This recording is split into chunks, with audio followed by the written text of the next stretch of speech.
Hello and welcome to this webinar for InCat with Portfolio presented by E-Spec. Who is E-Spec? We are digital image workflow specialists focused on the automated movement of digital images throughout the enterprise. E-Spec was founded in 2001 and it is an Adobe development partner. Organizations today encounter many problems presenting active product offerings across the enterprise and to customers. Manually creating and maintaining these documents is time-consuming and very costly. Using Extensis Portfolio to catalog and organize our images gives us control over the once chaotic process of image management. Ingesting and adding metadata enhances that control, allowing the images to be associated to products and linked together. In the apparel world, a designer or merchandiser is often asked to collect these images and copy the product details from Portfolio into an Illustrator or InDesign document by hand. The document is then presented as a line sheet to management or other departments like sales and marketing. In other cases, these images are used to create printed or digitally published product catalogs using the metadata to provide descriptive details and pricing information. But what happens when the price or some other detail changes on these products? We find ourselves in a hunt and peck scenario, having to scour through multiple line sheet and product catalog documents that we've created, looking for all the places that we need to update one at a time. And we all know how often product details change in the fast-moving markets of today. Keeping up with these changes are both time-consuming and costly, particularly when something gets missed. Enter E-Spec's InCat for Adobe InDesign. InCat is a tool that allows you to connect to Portfolio and generate a line sheet, catalog, or any other type of document for reporting purposes or whatever use with the simple click of a button. So how does it work? InCat provides a connection from InDesign over web services to the Portfolio system using the Portfolio APIs. This means your users do not have to be local to access Portfolio content.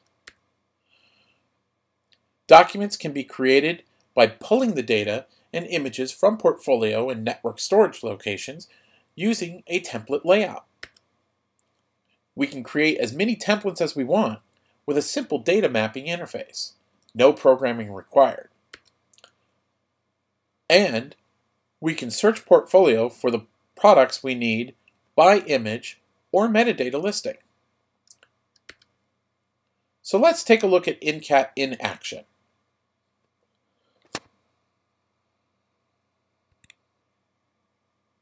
We'll begin by opening InCat within Adobe InDesign. Here we have three tabs: Data for our daily use, Template, where we will configure our template layouts, and Admin, where our system administrator has configured our Portfolio connection. Going back to our Data tab, we start by choosing our connection and the template layout we want to use. In this example, we'll start by creating a product line sheet. Now let's search Portfolio using some pre-configured search filters to find the products in our line. In our search results, we can select the exact items we want from within either a list view or thumbnail. Once we've made our selections, we can add the items to our queue. By clicking on the Queue Selections tab, we can review the content that we've chosen, do additional searches to add more content as we build our entire product line sheet, or go over to our list view and adjust the order in which the items will appear manually. Once we're done making our adjustments, we simply click the Create Update Document button to generate our line sheet. And boom, just like that, in a matter of seconds, we've created a product line sheet showing our images, pricing information, you name it. Notice as we change pages here, when the product category changes down at the bottom, it groups the items and inserts a page break when that product category changes.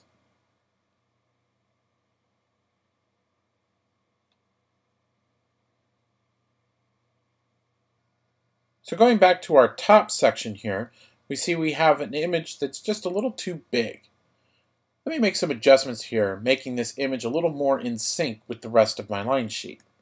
I'll just bring that in a little bit.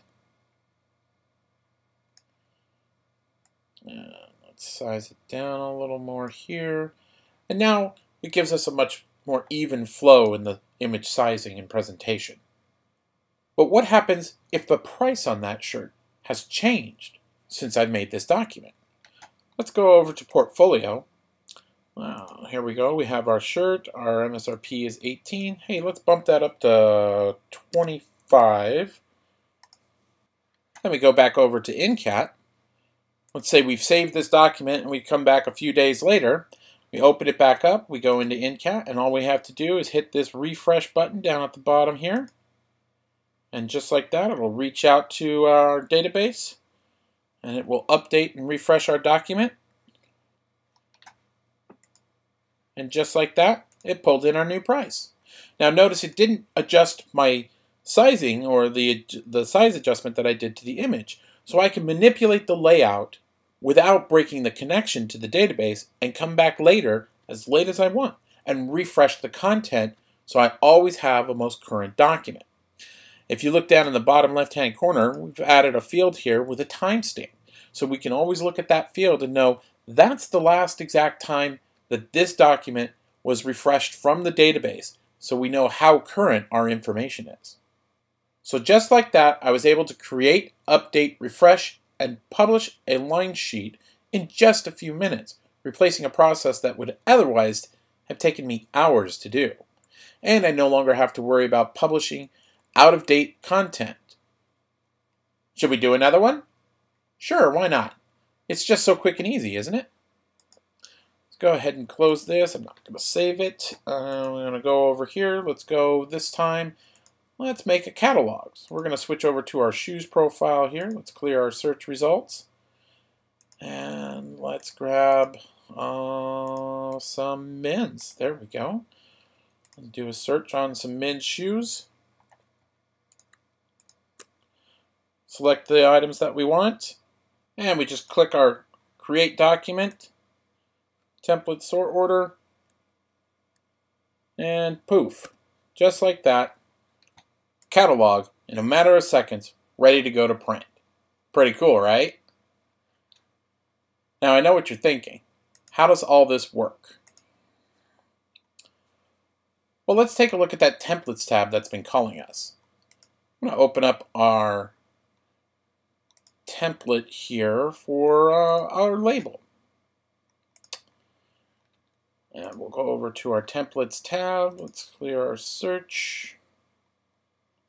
We're going to go back to our apparel. We're going to pick our packaging label. Let's come over to Templates.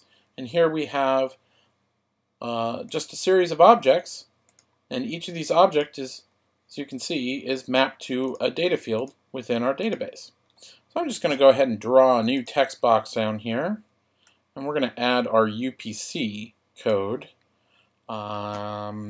Just draw a box, we pick our font, let's put in some sample text here, UPC, and just do some character formatting. We're going to use, obviously, a barcode font for rendering of that. 24 sounds good. Let's center that. And there we go. So our template is now set up with the new field. We just have to map that. We're going to pick our ID here, select our data type of text, and we just hit the map button. Since this is obviously a per item piece of information, we're just going to go ahead and hit this repeat per item button, and that has now mapped that the ID will render to this box for each item that we print. All we have to do now is just go ahead and save our template, close that. Come over to our data tab. We've got our packing data here. Let's pick that. Let's go ahead and do shorts. Do our search. Now let's select all and create our new document. And voila! A series of labels ready for printing on our packaging that includes our barcode. So now back to our presentation. There are a number of more advanced features you can take advantage of. Let me highlight a few here for you. As you saw our retail price field, we displayed the currency symbol. Here you have the ability to set each currency field data type to use a custom currency symbol. So say you want to show the price in euros, just enter the euro symbol in here and it will render that symbol along with the price information from the database in the finished document. Another popular item is the table data type, which can create a table like a size color chart using two delimited fields in the system as the column and row headers. Finally, we have the section header support. This one is really cool. It will take a value or image you've mapped as a section header item and place it on a special section header layer within the template. When a new section value is presented, it will initiate a page break, moving the select products items down or aside so they don't get covered up, and place our section header image in the start of that catalog section. You also have flip and rotate options for opposing pages. So if your section header runs down, say, the left side on an odd number page, and you want it to flip to the right side for even number pages, you can do that as well. So by now you're probably wondering, how do I get it? Simply contact E-Spec to arrange a personalized demonstration or obtain a price quote. The product is available for InDesign CS6 and CC on both Mac and Windows. E-Spec can be reached at sales@e-spec.net, or you can visit our website at www.e-spec.net and use our contact form. Don't forget to follow us on LinkedIn or Facebook, and tune in for more solutions from E-Spec. Thank you.